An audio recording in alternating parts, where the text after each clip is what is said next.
The Bible is one of the most influential religious texts in the world and contains many teachings about women and their roles. The responsibilities given to a woman by the Bible can be found throughout both the Old and New Testaments, and they have been interpreted and applied in different ways throughout history.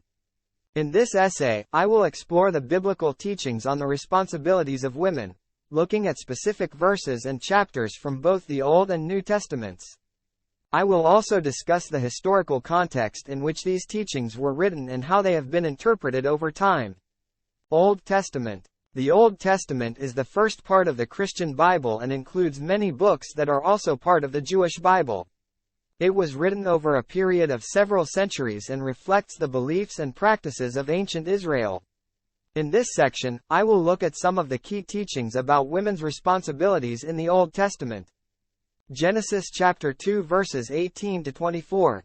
One of the most famous passages about women in the Old Testament is the story of the creation of Eve in Genesis chapter 2 verses 18 to 24. In this story, God creates Eve from one of Adam's ribs as a helper and companion for him. The passage goes on to say that a man will leave his father and mother and be united to his wife, and they will become one flesh. This passage is often interpreted as teaching that women were created to be helpers for men and to provide companionship and support in marriage. However, some scholars argue that the word helper, Hebrew, ezer, used in this passage is often used in the Old Testament to describe God's relationship with Israel, suggesting that it connotes strength and support rather than subservience. Proverbs chapter 31 verses 10 to 31. Proverbs chapter 31 is a poem that describes the qualities of an ideal wife and mother. The woman described in this passage is praised for her industry, wisdom, and kindness. She is portrayed as a provider for her household, a shrewd businesswoman, and a charitable giver to the poor.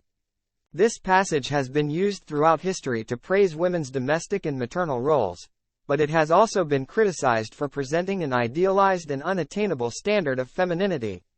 Some feminist scholars have argued that this passage reinforces patriarchal gender roles and limits women's opportunities outside the home.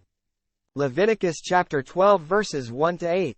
Leviticus is a book of laws that contains many regulations about ritual purity and cleanliness.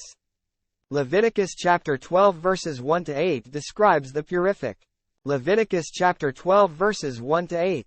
Leviticus is a book of laws that contains many regulations about ritual purity and cleanliness. Leviticus chapter 12 verses 1 to 8 describes the purification rites that a woman must undergo after giving birth to a child. For 7 days, she is considered unclean, and on the 8th day, her son is circumcised. She must then wait an additional 33 days before she can enter the sanctuary or touch any holy objects. This passage reflects the ancient Israelite belief in the impurity of blood and bodily fluids, which was also reflected in other purity laws. However, it has been criticized for treating women as unclean and inferior to men during the childbirth process. New Testament. The New Testament is the second part of the Christian Bible and includes writings about the life and teachings of Jesus Christ, as well as letters from early Christian leaders. In this section, I will look at some of the key teachings about women's responsibilities in the New Testament. Luke chapter 10 verses 38 to 42. In Luke chapter 10 verses 38 to 42, Jesus visits the home of two sisters, Martha and Mary. Martha is busy with domestic tasks, while Mary sits at Jesus' feet and listens to his teaching. Martha complains to Jesus that Mary is not helping her, but Jesus praises Mary for choosing the better part. This passage has been interpreted in different ways throughout history, with some seeing it as a rebuke of Martha's